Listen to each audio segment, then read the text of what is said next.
Good afternoon, everybody, and welcome to this CAEN and CAEN India webinar on particle and nuclear physics experiment for university lab and schools.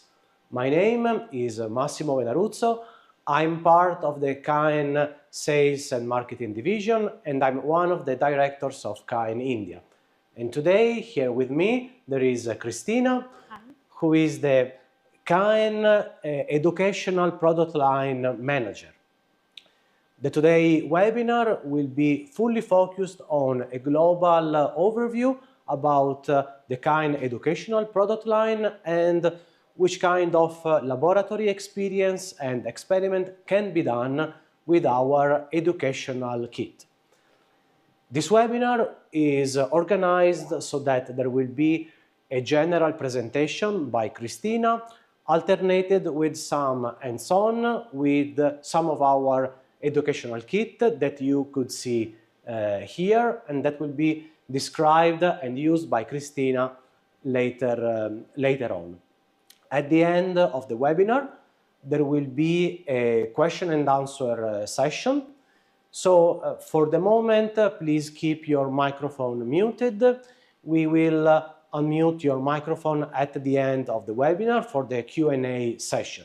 In the meantime, if you have additional questions, you can write them on the Teams chat. We shall address them during the Q&A session all together. Few other technical remarks. As we did in our previous webinar, the whole webinar session is recorded and it will be shared with you together with the presentation material in the next days, together also with the attendance certificate and a short feedback form. So, in view of the attendance certificate provision, please be sure to have entered the Teams room with your full name or to write your full name on the chat so that it will be easier for us to compare the subscription participant list and the actual attendance list. So my introduction is over. It's time to jump on the main part of the webinar. So Cristina, the stage is yours. Thank you very much. So we can start with the presentation. So as Massimo told you before, I want to introduce a little bit the educational product line of performed by CAEN. And as most of you already know, CAEN, the core business of CAEN is mainly the electronics device. I mean power supply and electronic front end for the big worldwide experiment. But we have always a look on the market. And what we saw is that in the recent year, there was a lot of an increase, significant increase in outreach and educational programs developed by university and research institutions. So a lot of interactive workshop, public lecture and seminars, collaborative projects. So the goal of this activity is to stimulate the interest in the science, promote the understanding, and also inspire the future scientists. That is very important also for us. And this is also why we try to invest in this product line, and we try to stay together with our customer in order to do this kind of job.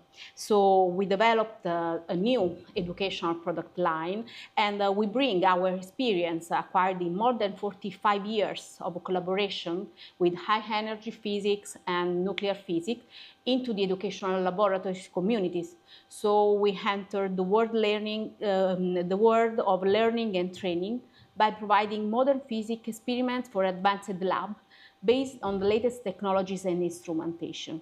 So our goal is to inspire the young students and give them all the stuff, all the state-of-the-art technologies, and guide them towards the analysis and comprehension of different physical phenomena. So, of course, we are not alone in this project. We have a strong collaboration with a lot of universities, but I want to mention, for example, some university in Italy, like University of Insubria in north of Italy, in Como, University of Ferrara, but we have also strong collaboration with the University of Aveiro in Portugal that has the patent of one of our educational products. During this year, we had also a new collaboration with some educational programs around the world, like the Erasmus Mundus on nuclear physics, and also La Conga project that involves University of South America. So this is very important for us, also because at the beginning of this project we try to push this effort in learning and in teaching part related to the PhD students. But now our instrumentation can be used by very young students, I mean high school level, up to PhD students. As you can see from this slide, our setup, our educational setup can be used in different applications, different situations. I mean, for PhD schools, as I told you before, but also in outreach and masterclass events in the square, outside, in the first research tool, of course, because this instrumentation, these kits are based on the typical device developed by CAEN, so high-level instrumentation for the laboratory, for the scientists in the world. For high school laboratory courses, of course, to train also the high school teacher. And of course, we try to create also some training to help our customers and also the students. At the beginning, we start with some lesson during some PhD summer school or PhD school around the world in collaboration with some university. For example, the university in Germany of Mainz University. But during this year, we create also some lesson inside our headquarters. So we have some, there were some school made by the guys that come from Erasmus Mundus program. So some webinar. And of course, we are always open to new training in remote way or in presence, depending on the customer needs. Just to inform you, all of you, about our news in terms of training, webinar, and activity in general of CAEN educational branch, we create also a new educational website that is totally focused on the educational part. So, as you can see here, this is our educational website. It's very important because you can find, for example, also a lot of universities that now are using our technologies in the laboratory at a university or also at a school. There are some information about the upcoming events or information about the past events with some information about also presentation about the seminar or something like that. There are, of course, information about what we suggest to do with our instrumentation, but also some experiments that come from the community. One part that is very important, in fact, is the possibility to upload your job. So the idea is to create a real community in which you can share the material.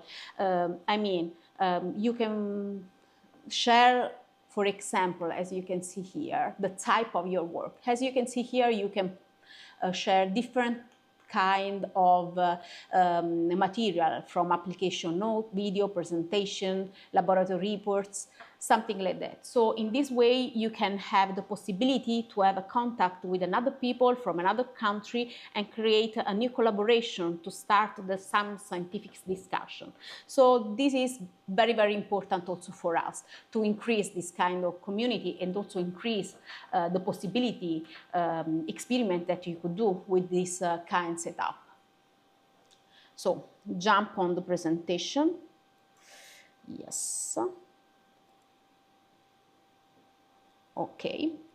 And of course, on the website, you can find information and technical details about the educational kit, the educational product line, that cover a wide range of physics that come from nuclear and particle physics, I mean from beta decays to the cosmic rays, from the emulation of the radioactive process up to the medical application, for example, positron emission tomography or the programming of the FPGA. So we suggest a list of experiments that you could do with this kind of stuff, as you can see here, and for each experiment we prepared some short guide that are collected in the practical handbook, in which you have the task of the experiment, the short description, the equipment list, the requirements, a quick guide, and the experiment result. Of course, it's a very, very short guide, but we are also preparing some detailed guide that help you from the beginning to the end, and are they will be available on our website very soon, I hope. Then what we can say is that we suggest some set up some educational kit for each section of this handbook, but of course there are some sections that are that can be performed with a lot of our instrumentation. As you can see here, we have several sessions related to the nuclear physics and radioactivity on the particle physics. So, I mean, environmental radioactivity, cosmic rays. So this is one of the parts in which we want to focus the attention during this workshop. The radiation is natural part of the environment, and it helps you also to perform some experiment in the laboratory without the use of radioactive source. So, I mean, the radioactive sources are around us.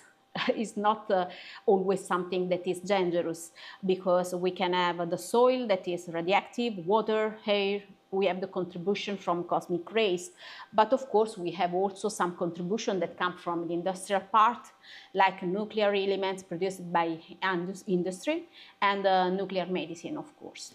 As you can see in this diagram, you can see also the contribution, the main contribution that that come from these several parts.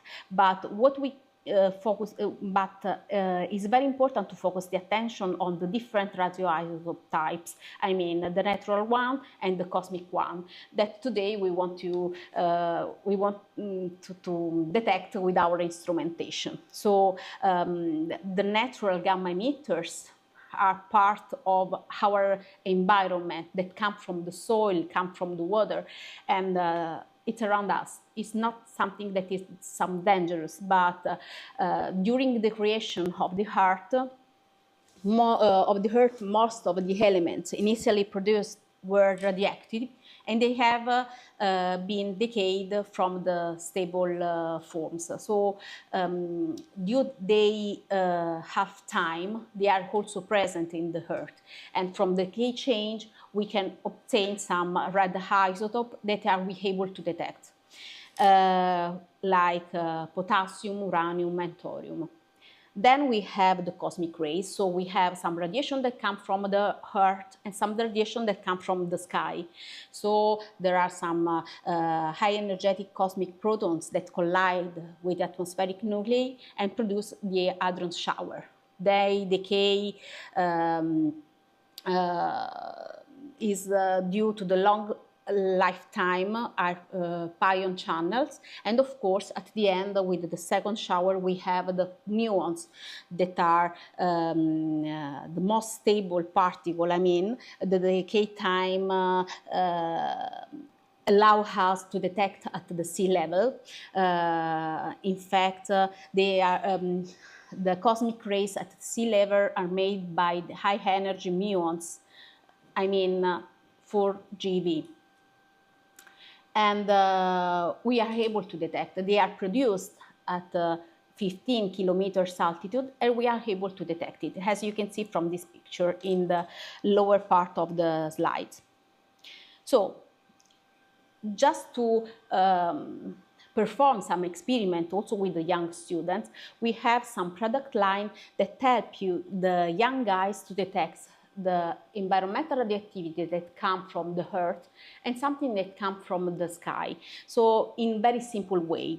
And for example, if we focus the attention on the environmental radioactivity, so something that comes from the earth, we have several solutions. Something that could be used indoors, so inside the laboratory, and something that could be used outdoor. So the first one that I want to present you is the environmental kit. The environmental kit is a simple device, a simple kit that allows to perform some gamma spectroscopy experiment without the use of the radioactive source.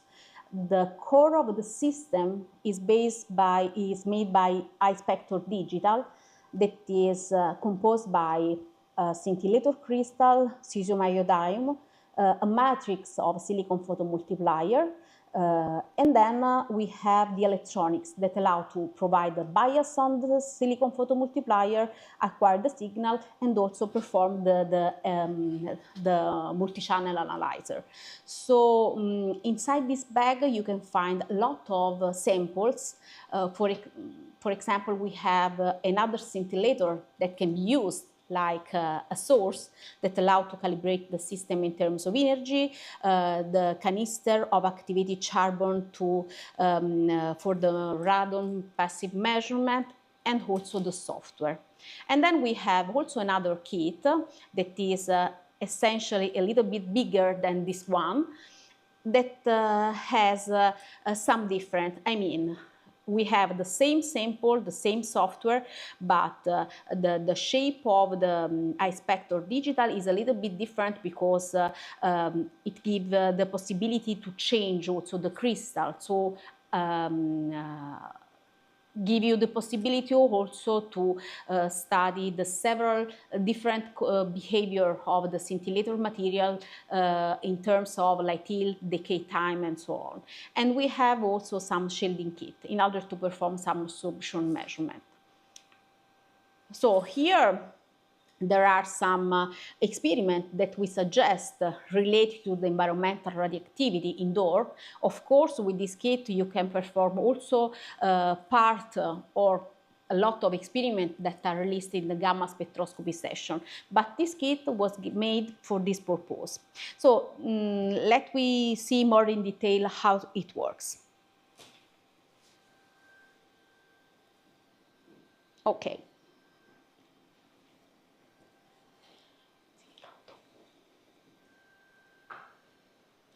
Okay, so the system is that one. So it's very compact, as you can see. Here you have the device, the iSpector. Inside this black part there is the scintillator. Then there is the matrix of silicon photomultiplier connecting in parallel. And then we have the electronic part. The connection is made by the Ethernet cable. So via the Ethernet cable we can manage the device. Here there is now the LISO crystal, just to acquire some gammas that come from the lutetium inside this crystal in order to perform the calibration of the multi-channel analyzer in terms of energy. Then we have, for example, some fertilizer. So we have the potassium that comes from this sample, rocks So we have a contribution of uranium, thorium, and potassium. We have an empty beaker that allows you to put something and to have always the same geometry in order to study. And there is also an additional test sample that could be a thorium mantle lantern or some additional material that allow to identify just thorium, for example. Then we have the canister of activated carbon. So the student can also place this kind of canister inside the room. After the absorption of the radon, they can perform the measurement. And here there is also a balance in order to estimate the contribution of the humidity inside these samples. While in case of the environmental kit plus, we have this stuff. The samples are the same, while the shape of the inspector is a little bit different, because the distribution inside of the electronics is a little bit different, but the main part is that you can open this black part and change the crystal inside with another one. So inside there is the cerium iodium 18 by 18 by 13 millimeters square, like in that case, while we have also an additional crystal that is the BGO. Then we have this additional support, mechanical support, in order to put the radioactive source here and study the absorption in terms of material. For example, we have lead and aluminum, so different sheet of material. And so the student could do a lot of application with this stuff. The software to manage both of devices is the same, and is a simple web interface. Now I show you. Let's go. Okay. It's that one. Okay. So here you can see the spectrum that now we are acquiring with the LISO scintillator. But just to give you an idea of how this software works, we have the monitor, so we have information about the bias voltage applied, the output current, but we have also an history that is very, very important when you work also with some silicon photomultiplier, because you can also take in account about the temperature. Then we have the wave, so you can see the waveform that come from, so the gammas that come from the signal, and here we have the integration gate. Of course, you can change a lot of parameters here. You can set the different section threshold or some parameter, and you can also select the target mode. I mean, if you want acquire the spectrum in time or counts or something like that. Close. If you look at the spectrum here, now we have the spectrum that is collected from the LISO crystal. We can zoom in, of course. This is the background. And these are the two peaks that come from the crystal, from the lutetium. We have 202 kb and 307 kb. So we can start with the calibration, for example. So the procedure is very simple. We can press this button. We can place the region of interest close around the peak you are interested in. So for example, that one, I can switch confirm, and you can see the first peaks. Then you can add another one. You can move the end of the ROI close to the end of the peak, confirm. Okay, so we can see the two peaks that come from this kind of sample. And if you want to calibrate the system in terms of energy, what we need to do is to see at the beginning which are the region of the ROI and the centroid. And then we can start with calibration. So we can move a little bit this window here. So we can plus to add the centroid and then associate it to the energy. So the first one is 228, okay, and the energy is 202, okay. And the second one is 337, okay, in terms of channel, while the energy should be 037. Okay, then you can press run and fix. Once do it, what you could do is to change the value of the x-axis in terms of energy. Okay, so here you can see we can zoom in a little bit in order to see that we are around the correct value of energy. In this way, once you do this kind of stuff, you can change the sample and try to identify different peaks. For example, if you want now to reset zoom, for example here, if we had, for example, this the potassium, we can find peaks around this part. Now you can see that here now there is something because it comes from the natural part. But if we had also this one, we have a bigger contribution that comes from 1460 kV. Okay. And of course, you can save the spectrum, you can save everything. So here you can press, there is the possibility to reset, to download the data and open fit. So you have a lot of possibility and action that you can have. Also here you can also save, for example, the image of the spectrum. This is if we consider the count in terms of y-axis, we can also change the scale. For example, we can have also the possibility to have the log scale. So the software is very, very simple. It's very, very easy to, and of course, once do it, the calibration in terms of energy, you are able to detect what you need. So you can identify the several samples, and you can also try to invest your time in order to identify something for you different in the empty bagger. So if we jump to the presentation, we can also see the other educational stuff. So another kit that comes from this product line, so that is focused on the environmental radioactivity, is the Gamma Edu.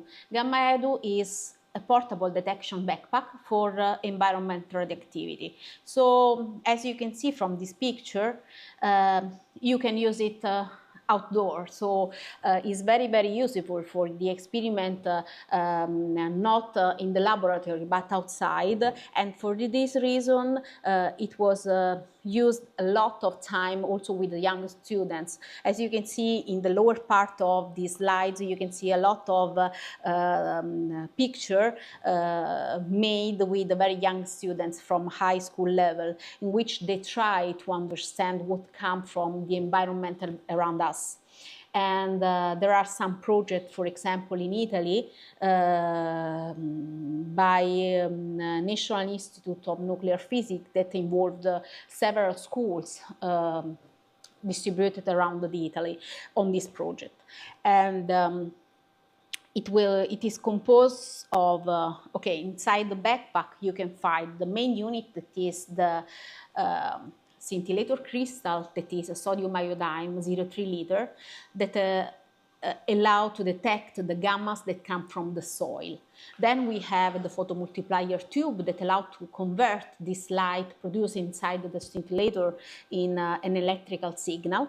And then we have the gamma stream, that is one of the CAEN products that allow to bias the photomultiplier tube and then acquire the signal is a multi-channel analyzer. So there is the charge-sensitive pre-rectifier, a multi-channel analyzer, so that is very typical device developed by CAEN for gamma spectroscopy purpose. So the application is very, very simple in that case, because we developed a new an app. Inside the backpack there is also a tablet, so via a simple app, the student can obtain the result from the measurement in very easy way. Of course, this is an instrumentation that can be used also in the laboratory outside, if you put the instrumentation outside the backpack. But if you use, for example, the application that I show you later, with the tablet, you can easily measure the isotope that come from uranium, thorium, and potassium. So the potassium 40, the bismuth 214, and the thallium 208. And then you can, for example, share the data on Google Earth, so you can try to identify a map. For example, there are a lot of students that try to identify a map of a region, a map of the campus. There are a lot of activities. Up to now, we have what you could do with this backpack is to reconstruct some triangle on the Google Earth, in which you can press on it and you can identify the detail of the measurement. But now we are developing also a new software that allows you to reconstruct the maps in terms of color, as you can see in the lower part of energy. So you can see the different part and the different contribution, the different activity concentration of the radiation, activity total radiation. See, yes, I want to show you how it works, but before to start, just a few words. The spectrum that comes from the environment, that comes from the soil, is something like that. So you can identify 3 peaks to identify uranium, thorium, and potassium. So you can identify the radioisotope related to the potassium, bismuth, and thallium.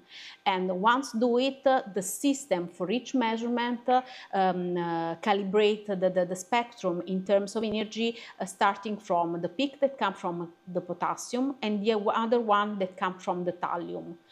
Once do it, identify the ROI, the region of interest, and then you can obtain information about the CPS, I mean counts over the time, and then thanks to the metric that is inside the instrumentation, you can obtain also information about the total activity, the abundances of this radioisotope inside the soil. So with this instrumentation, we suggest a lot of experiments you could do outdoor, but for example, you can also use it to test several building materials. There are something that has some big contribution of volcanoes material that are more radioactive than the other one, like the asphalt, for example. So you can try to open your mind and understand the difference between the different material. And of course, you could do a lot of activity also outdoor. But with the same instrumentation, you can perform also some experiment related to the gamma spectroscopy application by using the radioactive source, and also, for example, characterize the photomultiplier tube in terms of plateau cure. So let me see together how it works and how it's composed, this kind of kit. Okay, so the instrumentation is that one. So you can see here there is a crystal that is bigger than in the previous case, because you need to have a big crystal in order to identify the contribution that comes from the soil. Here you can see the cesium iodium, then we have the photomultiplier tube, and then we have the electronics. Now it's active, so in order to put it inside the backpack, we can close inside this stuff. Okay, because the idea is that you can use it inside the laboratory to perform gamma spectroscopy. But if you want to use it, especially with the young guys, you can put inside this backpack. Okay, here there is also the space for the tablet that now is here. Let me. Okay, you can open the backpack, put inside.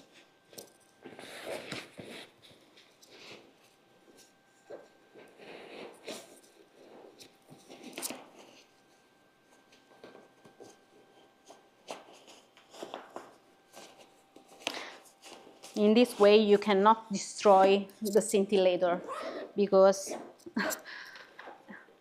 you have a safety condition in order to use. So the idea is that you can put it on the floor, in principle, in order to use it. Now I put here, but you can also, for example, put the backpack on the floor, and then you can put on the table in order to see the difference of the acquisition in terms of distance from the source, that is the soil. So I want to show you how it works. So the connection is Bluetooth, so it's important to verify that the connection is done. So now you can see that the bias is already done. So in principle, the student cannot destroy nothing because it's already fixed. So you need to put the name of the measurement, for example, test, the environment of the measurement. Now we are on the table. So for example, we can put table here, or in general, you can put grass, cement, asphalt, something like that, in order to remember the soil, and then a picture. In this way, you have also a memory of the measurement. Now you can press OK, and you can fix the measurement of the acquisition. So 5 minutes done. OK. As you can see here now, we have the count and channel spectrum. So now it increased, and you can see that several channels now, okay, it's growing. The spectrum is growing, and you can see the run name, the time, the remaining time also here, the environment, and you have also the contribution of the latitude and longitude. This is very important because you can also open this file later via the Google Earth application. This system can be used, of course, with young guys, but of course you can use to map in terms of radioactivity also some area that you are interested to do it, this kind of test. And it's very simple way to do it. For each spectrum you have a calibration, so the calibration is done for each one, so you don't have some problem in terms of temperature change, for example. So as you can see here, you can there is the peak that comes from potassium 40, and here you can see something that comes from the thallium. So at the end of acquisition, it recognizes the two peaks, then start the calibration, and then it can identify the region of interest and count the count per second for each peaks, radioisotope peaks. So let's wait a little bit. I put 5 minutes because in general with 5 minutes we have enough statistic in order to perform the measurement. There are some places in which you can spend also 2 minutes. For example, the areas, the volcanic areas. So we have a lot of concentration of environmental radioactivity. So in that case, you can spend less time to acquire the spectrum because you have enough statistics in order to analyze the spectrum. But sometimes, for example, you can have some areas with very, very low activity. So in general, the correct time should be 5 minutes. But if the environmental radioactivity is very, very low, you can spend more times. For example, also 15 minutes. Because other times you don't have the possibility to calibrate and identify the peaks. So it depends on the environment, the measurement. So what I suggest to do is to do the first measurement with 5 minutes. Then you can understand if you can reduce or not, or you need to increase a little bit the time of the acquisition. This is important because the analysis is made by the application. Otherwise, you can download the spectrum and you can perform your own analysis. So in that case, you can have also less statistics, depend what you want. In that case, you need to wait a little bit.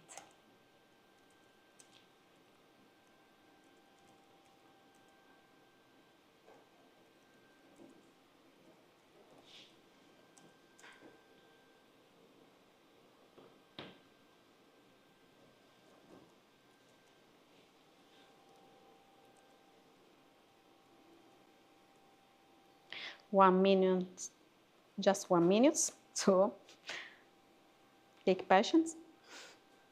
Sorry. But I want to show you something that could be a real measurement that comes from this kind of stuff. So, while we are waiting for the measurement to complete, we have a question from the chat, and we have people asking whether it is possible to change the spectrum scale from linear to log and vice versa. In that case, no. With this application, not. It's not possible. Of course, if you use, for example, because the same system can be used, managed also by MC2 software, that is another software for free from CAEN. So in that way, you can change also the scale. Here is something that could be easy also for the young guys. This is the reason why you don't have a lot of tools in order to adjust. So now, okay, we can see that the acquisition is done. Okay, so the first things that give you is the save file. Okay, so here you can see the different color of the different peaks. So you can see this one that is the potassium, as I told you before.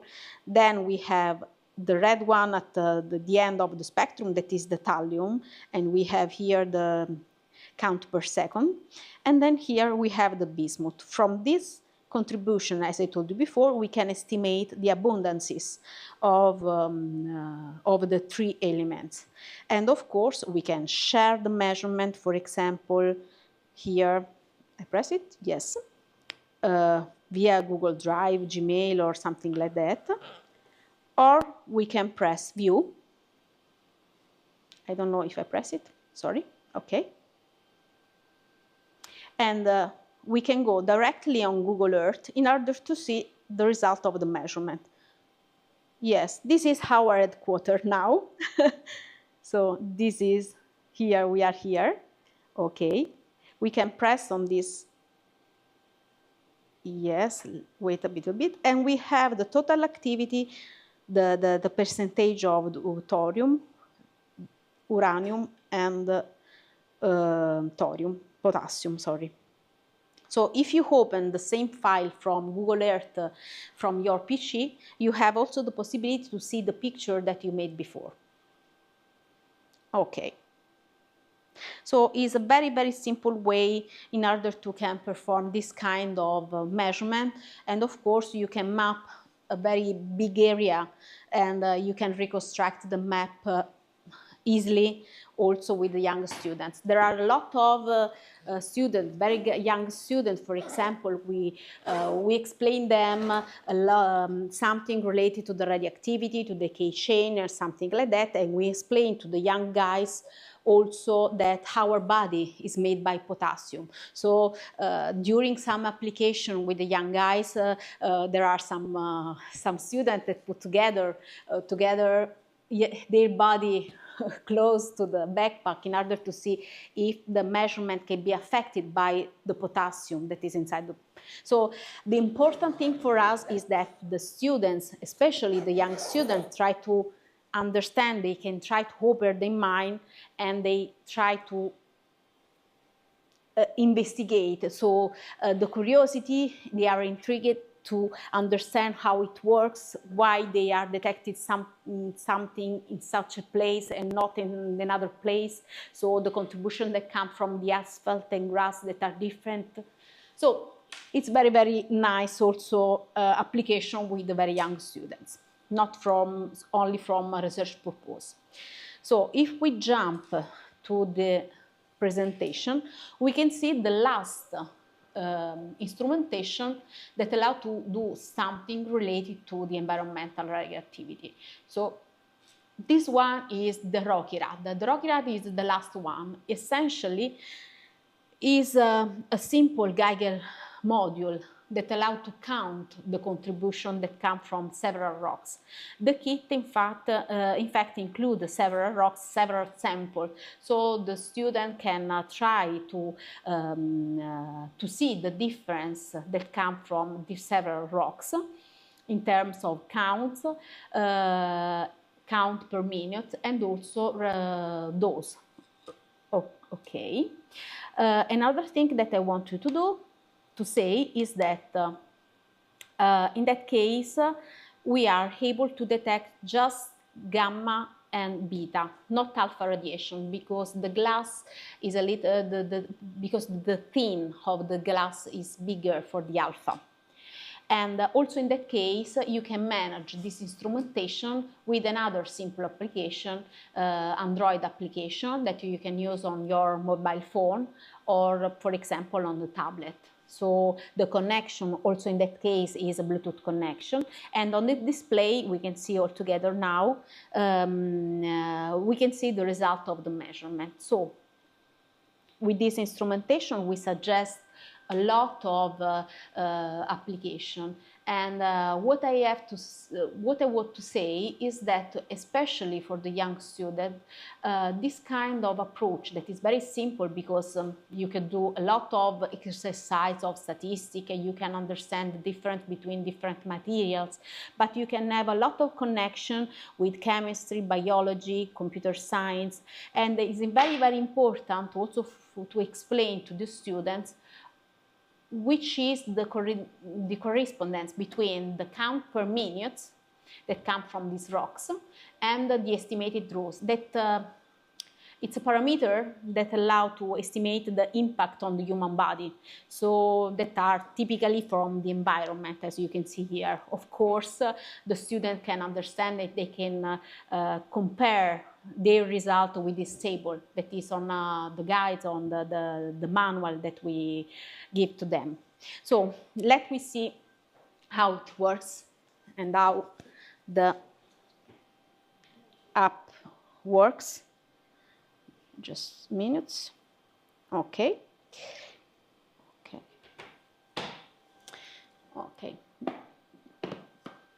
The kit is that one. Okay, so here you can see several samples of rocks, here and here. And here you have the legend of the several rocks. From this QR code, you can download the application from the store of Google, of course. While in the case of the educational backpack, everything is already installed on the tablet.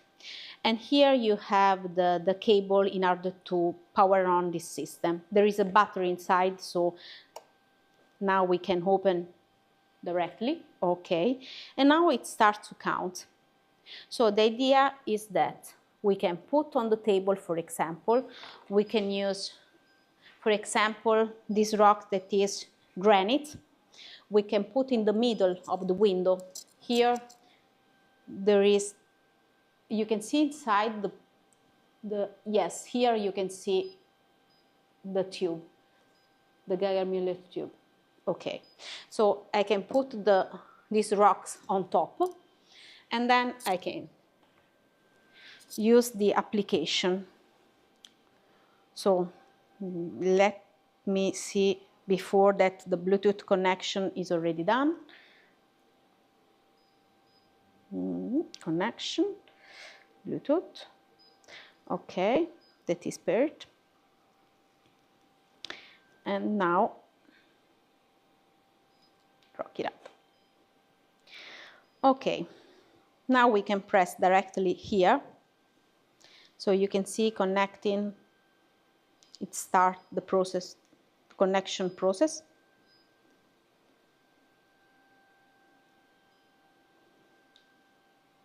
The minutes.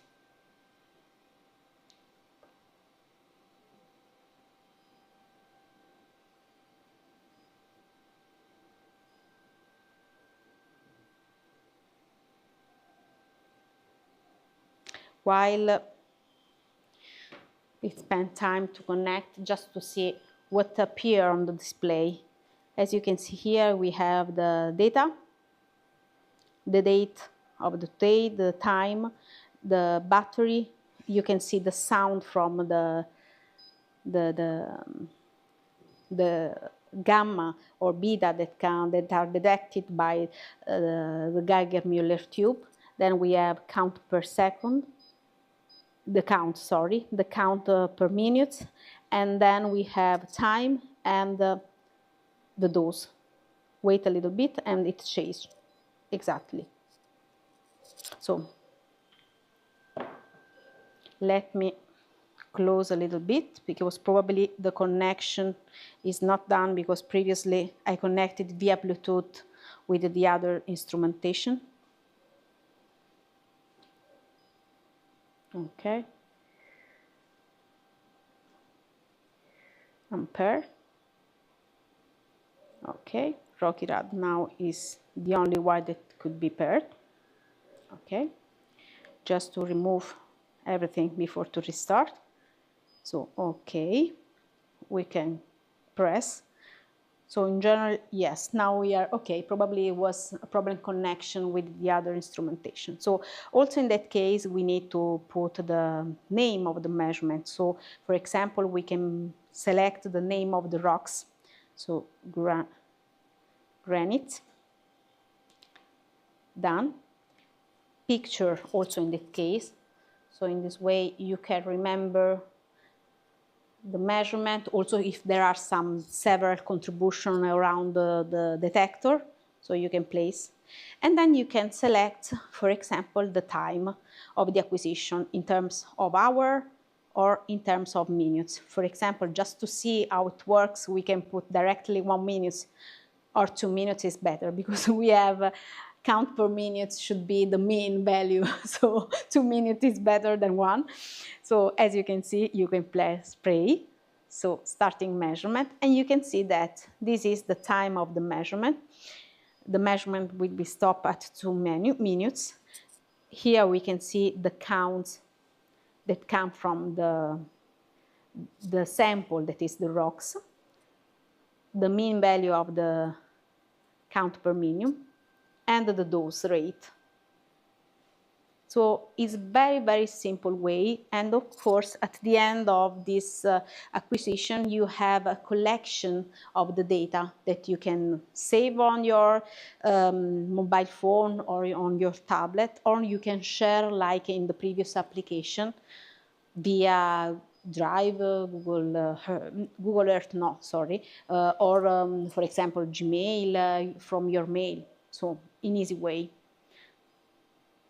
And of course, for each measurement, you have some collection or gallery of the picture.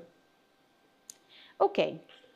So, while waiting for the end of the measurement, we have a question from the chat. That is, what is the difference between counts and CPM? Okay, counts are the counts. Each second you have a collection of counts. So the particle pass and you can count. So 1, 2, 3 are the particles that are detected. Then you have the count per minute. I mean, in 1 minute, how many counts you have. So, and you have at the end of the measurement, if you have, for example, 1 hour of measurement, you have the mean value of the counts in 1 minute. This is the meaning of CPM. So we can say that count is the total count. Yes. Yes. So as you can see here, the counts increase.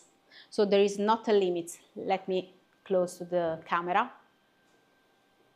Okay, so the counts are bigger than count per minute. And if you can see, more or less, is we have 2 minutes and we have 41 counts, and CPM are 21, is 21.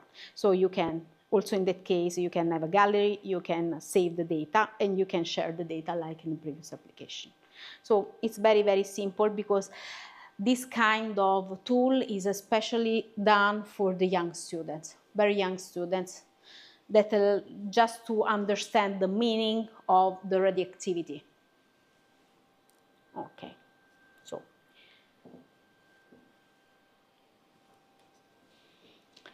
and now we can jump to the last part of the presentation that is related to the experiment, to the setup that allow you to perform some experiment in terms of cosmic rays, to detect the cosmic rays. So today I want to present the cosmic counter. The cosmic counter is a very, very simple and compact muon, cosmic muon telescope. I mean, it's a compact device that allows to detect the cosmic rays. It's based on a silicon photomultiplier detector and plastic scintillating tile. Now we have two main devices. The first one is the coincidence unit that has a microcontroller based microcontroller, an ebook display, and some interface and coincidence circuits. The output of the electronic is LVDS, and the board is powered by 5 volts. So this allows to power on the system also via the power bank of a mobile phone. And this is very important because in this way you can use also the instrumentation outside, not only inside the laboratory, but also outdoor. Then we have some operational commands, but we can see better how it works later. So here we have some commands in order to start, stop, select the time of the measurement, the acquisition time, or the coincidence type. And then we have inside this kit, we have two scintillating tiles that are plastic scintillator 15 by 15 by 1 centimeter square, and in the corner there is a silicon photomultiplier 4 by 4 millimeter square. The front-end electronics board is inside, and in principle this system can allow also to manage 3 scintillating tile. So there is no fixed geometry, and this is very flexible to do a lot of experiment. And in principle, it don't need the software interface because there is an SD card in the lower part, in the back side of the module that allows to store the data.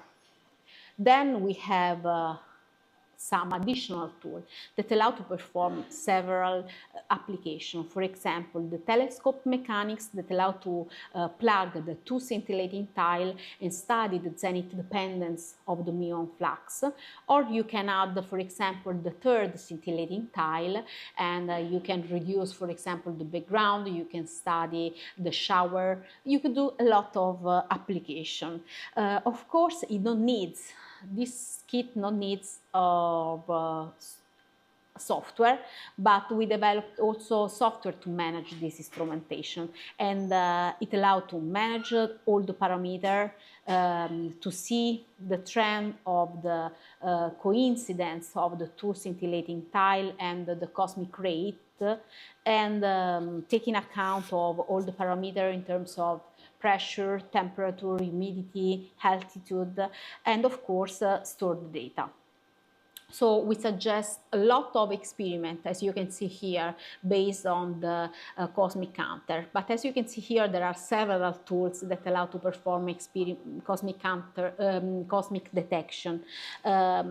This one is especially suggested for the young students because it's a very, very simple device. It's a compact device, and as I told you before, you can power on with a power bank of a mobile phone. So as you can see here, there are some experiment and experience made by the young students to study the cosmic rays as a function of the altitude, or for example the experiment made by the professor Hans-Peter Beck that put this kind of stuff on the balloon flight. We have also on our educational website a lot of materials. For example, we have this paper made by very young students that made a very beautiful job. This is in French because, okay, this is a collection. this repository is a collection of paper from different parts of the world, and sometimes happen that, especially for the young students, they perform some jobs in their mother language. So you can find a lot of materials also on our website. But of course, it's especially used with the young guys because it's a very simple device, but you can use this kind of instrumentation also for research purpose, as you can see here.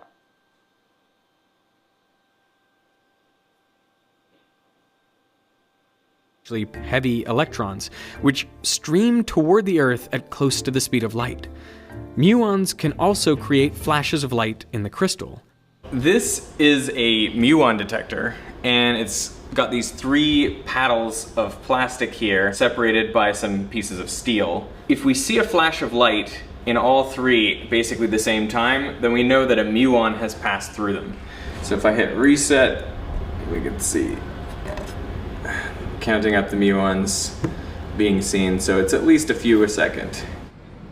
This is why all sensitive particle detectors are located deep underground. Here we have the muon detector, now 1 kilometer underground. It's been running for something like 15 minutes, and there have been no muon counts. Yeah, we'd have to leave this running for a long time, I think, even if we wanted to get a single hit. We expect the number of muons down here to be about 1 million less, and we didn't see 1 million up the top, so we're probably not going to see any down here. And this is the whole point of putting a dark matter detector underground. You want to get rid of all the background that would create noise in the detector. But even this shielding is not... Okay, so now we can see how it works. Just before the hands-on to start, we have a couple of questions from the chat. The first one is whether the cosmic counter detects actually also the background radiation, and how we do separate, if we separate the background radiation from the cosmic rays. Okay, there is also an application that we put on our handbook. We can put, just to understand, because it detects everything. Of course, it detects muon, but it detects also some electrons, something like that. So we made also, for example, an application in which we can put the cosmic counter at a distance from the soil, and we put the cosmic counter on the soil. In this way you can see the different contribution. Probably I have some additional slide in which I can show you also these effects later. So there is no direct separation between the environmental because background. You can detect, just detect. You have a counter, so you can count everything. Of course, mainly you can count the muons, but can happen that you can also detect something like that come from the environment. Yes, okay. Of course. The second question is, what is the type of plastic scintillator? Plastic scintillator is, probably I have some slide in which there is exactly the material, but the plastic scintillator is the better solution and also the economic solution in comparison to, for example, to detect the RPC with the gas. Is is more simple material in order to detect this kind of radiation. Okay, so this is the instrumentation. So here I put exactly the tile one over the other one, but in principle you can move. There is no fixed geometry. This is very important because you can change, for example, the distance between the 2 tiles. You can change the area, and you can see how it affects the coincidence. You can change, for example, in this way, you can study the flux that come on this area of the muons, but you can also study, for example, that one. So you have less muons that come in this direction. They are very energetic, but are less. So in this way, you have very reduction flux that come on your detector. So, and you can plug the tiles on the back side of the module. So here you can see the connection for the computer, but also to power on the system if you use the power bank for mobile phone. Then you have the tile. Here there are the LVDS output, and here there is the SD card. So in principle, you can use it standalone. And here you can see, okay, several buttons and also some LED that help you to see that the first tile and this one, because I put A and C, I plug it in this position, and here there is the coincidence. So when you have the light, there is a count. And on this display, you can see the coincidence type that is selected, the time, the elapsed time, because I put 10 minutes for each measurement, the counts for each tile. Beta tile is 0 because there is no tile plugged. And of course, you can change, for example, here the recording time. So you can put up to 24 hours, for example, so 1 day to record the acquisition. You can change from 10 minutes to, you can change the coincidence type, so you can select the triple coincidence, double coincidence, you can select A and B, B and C, and something like that. And you can start, stop, and reset the acquisition. So it's very, very simple. It's very, very simple device. You can use it in very easy way. But of course, we developed also software because you can have the possibility to share with the screen with the students, or you can, for example, you can have more than one educational kit, more than one cosmic counter, and you can manage both of them and compare the result, for example, depending on your application. So we can jump on the software just to see how it works.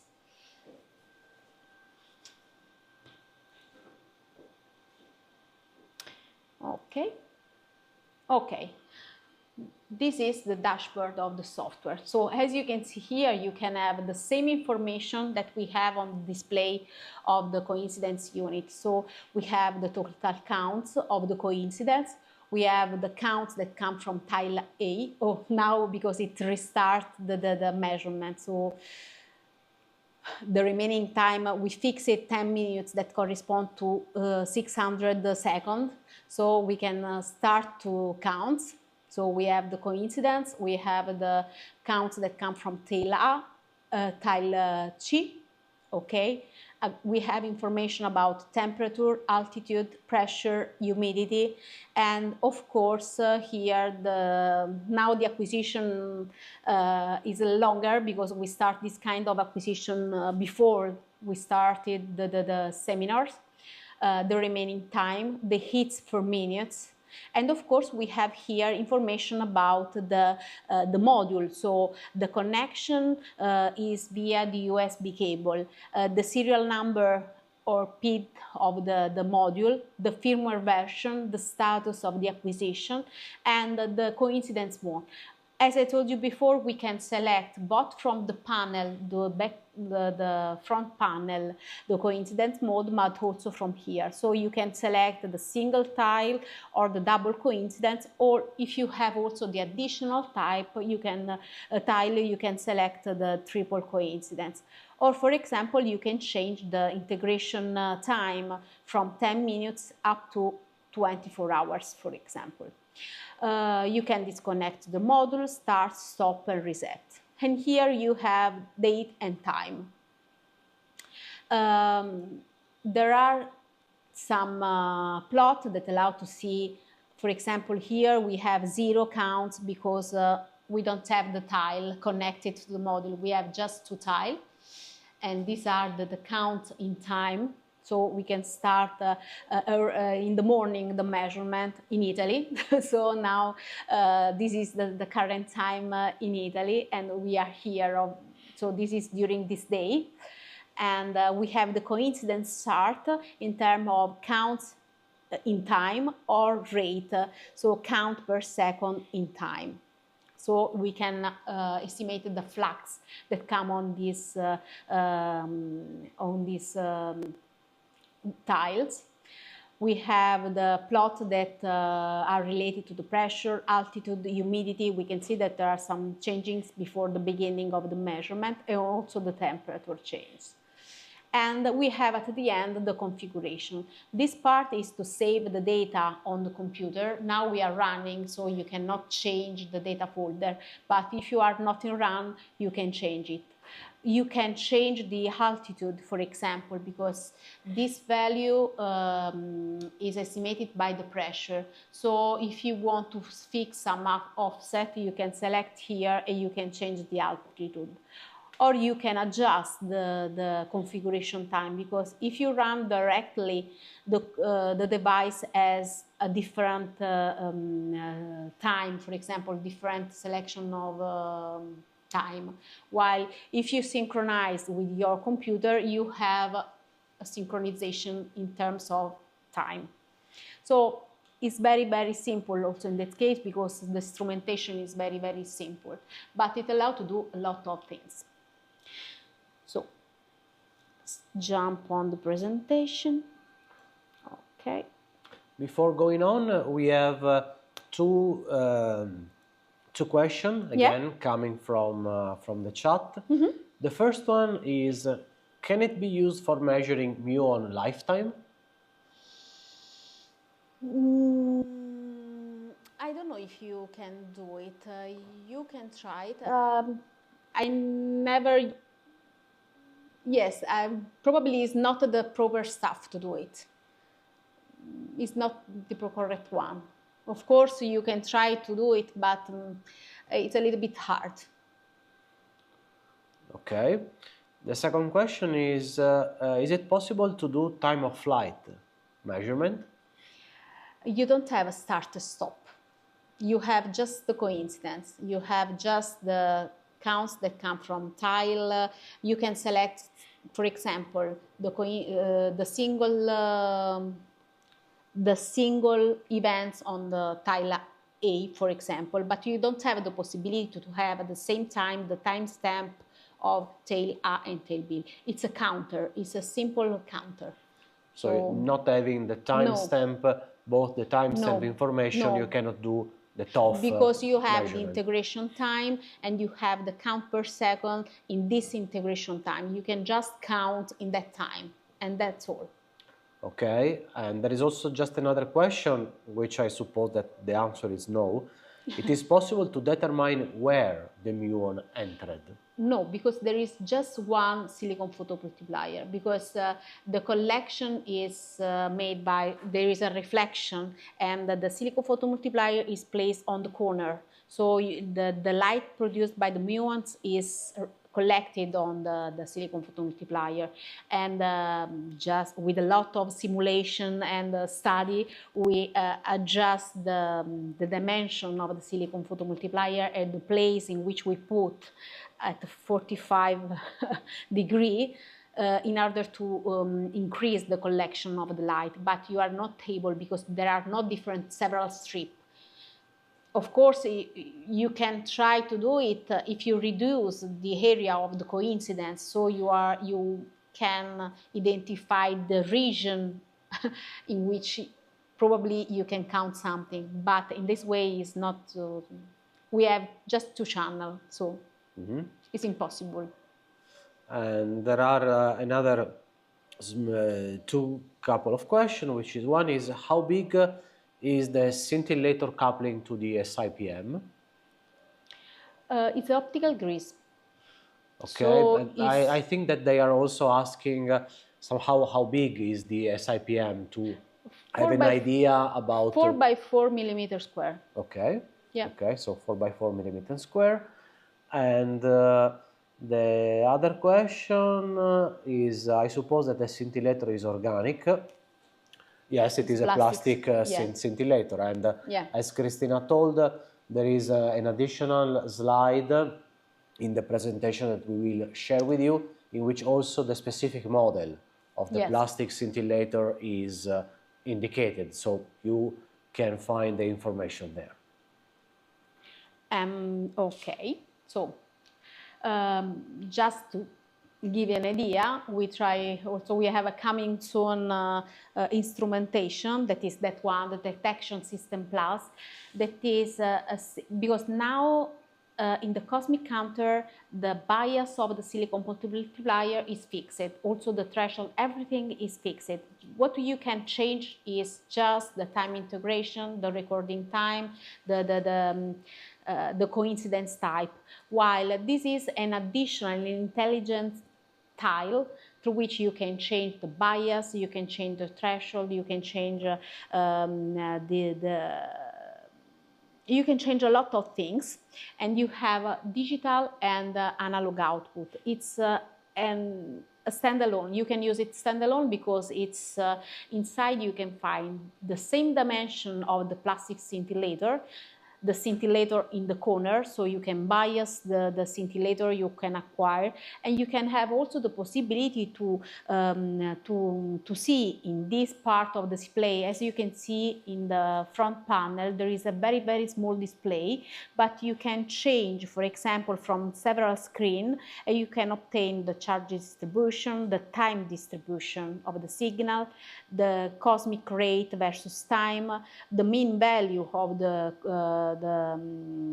cosmic rate, so the histogram, and then you have the visualization display and the setup display, which you can change threshold, integration time, bias, everything. So it's fully compatible with the cosmic counter. So in principle, you can use also this tile and put in the middle of the other two, with the cosmic counter in the middle of the other two scintillating tile, and perform, for example, some study the efficiency of the system. So just I want to show you just the module, sorry, okay, just the module before to close this session.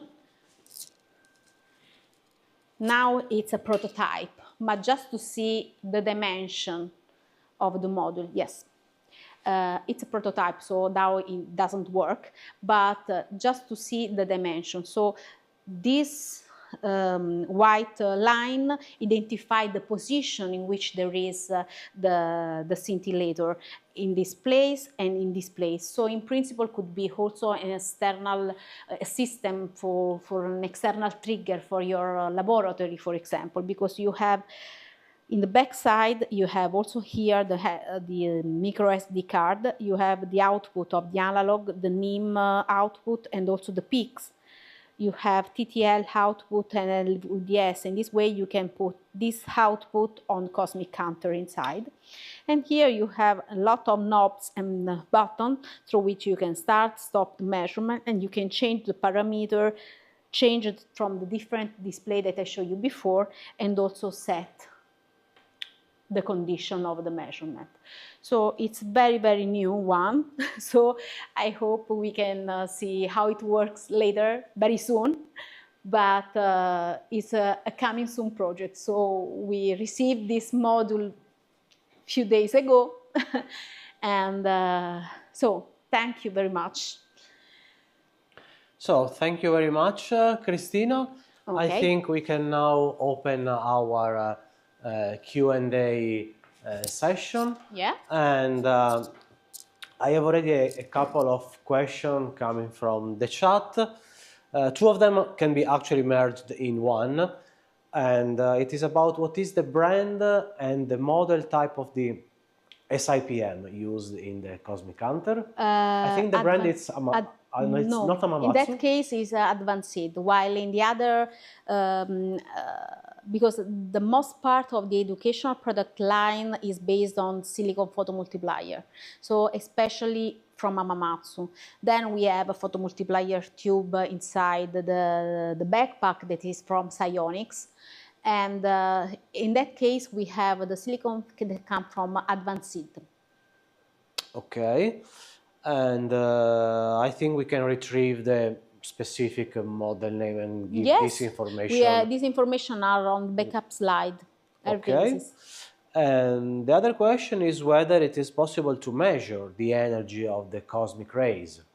But I think that the answer is no, because this is just a counting unit. There is no integration of the raw signal What you can probably you could do this stuff or with the new product, because you have the peak, the energy spectrum that come from the signal. So not but with the not current, from the cosmic counter. not with the current cosmic counter. Yeah.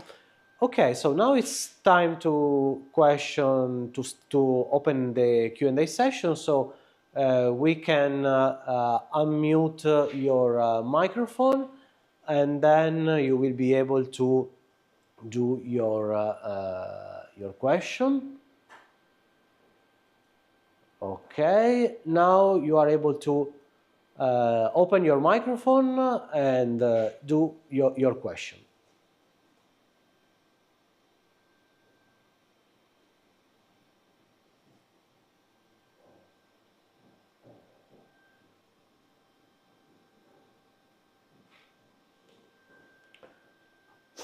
Apparently, there is no...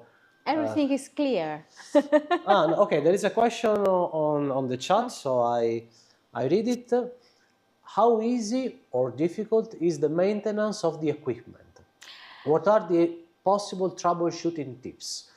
Well, about which equipment are you referring to? The latest Cosmic Hunter, or in general to all the equipment we have seen They are today? very robust because we test this instrumentation also with young guys. So the idea also, for example, everything is put it inside a backpack or a bag. So there is a lot of materials that allow to prevent some destroying. And the principle is that inside each bag you can find everything from the cable. The only thing that you can not receive is the computer, for example, but in principle is robust. This one, for example, is a plastic, but you can put on the table, and I'm not so how to say delicate, not so gentle in yes. using the units. So, and I spent a lot of time with this kind of stuff during seminar for several years, and this instrumentation goes around the world every time. So with the students for the seminar, for the school, and it's here and it works. So I suppose that also in this part, as you can see here, there is a lot of material that allow to not destroy the electronics inside. So it's very, very big. And for example, for the young guys, we fix the bias. They cannot change the bias, so they cannot destroy the electronics. Of course, if they use the same setup with another, for example, with another software, they can also change. But what we try to do in the electronic, in the educational product line, is try to reduce the damaging made by the students. Also, for example, in premium kit, we have another product line in which the student can change a lot the bias of the silicon photomultiplier to test and characterize the silicon photomultiplier, but we fix a limit in bias in order to put not much bias voltage on the sensor in order to prevent some damages. We can take the occasion of this question to show how a bag in which the educational kit is put, how it looks like, and what they can find inside, and how the equipment is protected. Yeah. So this is another kit. This comes from another kit, but practically all of them does come in this kind of rugged bag that allows to prevent shocking damages, for instance. And inside the bag you can see some protecting foam, and the equipment which is included in the bag comes again in protecting foam, which is adapted to the equipment shape. So the system can be easily carried around, even by expert or non, let's say, delicate person. Yes, yes. So in principle, if some student can cut the cable can happen, but it's strange. So We do have another couple of questions. One is about any possible danger for the human health coming from this equipment. in reality, we don't have some dangers because especially for this product line, we use something that is around us. So sorry. We use, for example, here fertilizer. Here we have a sample of rocks that is powered. So we don't have a real radioactive source. We have something that is commonly around us. So we use something that comes from soil, something that comes from the earth. Of course, there are another product line, for example, also that one, that to perform some experiment, you need to use some radioactive source, and in that case, you need to take account about the distances, the time of the exposure, and something like that. But with this kind of stuff that I show you today, we don't have nothing to declare because it's a common. And in general, yes. I would say that there are no poisoning liquids, for example, or No. equipment that provides electrical shock. No. These units have been thought to be used in university labs and in schools, so reducing as much as possible, almost to zero, I would say, Yes. the possible dangers, Yes. even coming from a not proper dealing of the equipment. Then we have another question which is more technical, and it is about the noise coming from silicon photomultiplier. Yes. And the question is how to deal with the noise which is coming from the SIPM. Okay, for example, in that case, you can just acquire the spectrum, of course, but if you place the threshold in order to reduce the noise that comes from silicon photomultiplier, you are able to detect, for example, the signal. So it depends from the setup you are using in. So in that case, you can just place and play with the threshold. While in that case, the threshold is already fixed in order to cut part of the signal, because the signal that come from the cosmic are very, very high, so you can reduce the part that come from the noise from the silicon photomultiplier. Of course, if you use some technical kit like a beta kit or premium kit, you have a setup that allows to study in different way, for example, the contribution that comes from the silicon photomultiplier. Then you can plug on the silicon photomultiplier the tile, and you can see the contribution. And this way you can. So we have several educational kits in order to adjust the needs of the customer and the students, because there are some people that want to study everything from the beginning to the end, so they can characterize the silicon photomultiplier with the premium kit, for example. They can plug the plastic scintillator and can see the contribution in order to reduce the noise and identify the correct value of the threshold. So in this way, the student can do everything by themselves, while in the other setup, it's already done. And for example, in the premium kit, the student has also the possibility to cover with a coating, special coating, the plastic scintillating tile in order to see the effect of the coating. So we have several levels of application in order to do a lot of things, a lot of experiment. Okay, the next question is actually about money, in the sense that the request is, what is the cost of the whole setup? I can answer to this question telling that actually these are part of different setups. Yeah. But let's say, generally speaking, the price of our educational kit is on the range of some €1,000. For example, The rocky rad is less. The rocky rad is even less. Yes. Anyway, if you need a more detailed estimation of the price of the equipment that we have shown here, or the other kits that are part of our educational line, my suggestion is to contact your local distributor, which in India is our own local office, CAEN India, or in Turkey it's Iradets, or you can check on the CAEN website in your country who is your local distributor. Any other question?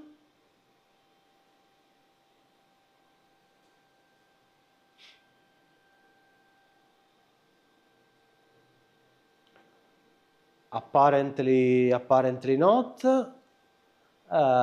So I think that we can conclude here the webinar and our presentation. So it's my pleasure to thank Cristina for this very nice presentation and practical demonstration. So I also would like to remind you that the whole webinar session has been recorded and will be distributed together with the presentation with all of you in the next days. So don't be afraid to have lost anything of the webinar. Everything will be shared with you. I kindly invite you to write us in case you have any additional question or curiosity. And I also would like to ask you to follow us on our social network. We do have a YouTube channel in which we are uploading videos, demonstrations, tutorial on LinkedIn and on our website. On our website, of course. So again, thank you very much for your time, for your attention, and see you on next webinar. Goodbye. Bye.